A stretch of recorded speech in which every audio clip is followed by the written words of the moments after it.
Oh Allah the Almighty, Allahu Allah, protect me and guide me, Allahu Allah, oh, to your love and mercy. Allahu Allah, Ya Allah, don't deprive me Allahu Allah, from beholding your beauty. Allahu Allah, Oh my Lord, accept this plea. Allahu Allah, Hasbi Rabbi Jallallah, Allahu Allah, Ma fi qalbi ghayrullah, Allahu Allah, वो तन्हा कौन है, Allahu Allah, बादशाह वो कौन है, Allahu Allah, ओ मेहरबा वो कौन है, Allahu Allah, क्या ऊंची शान है, Allahu Allah,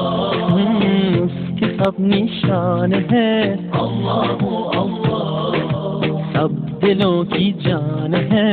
Allahu Allah, Hasbi Rabbi Jallallah, Allahu Allah, Ma fi qalbi ghayrullah, Allahu Allah.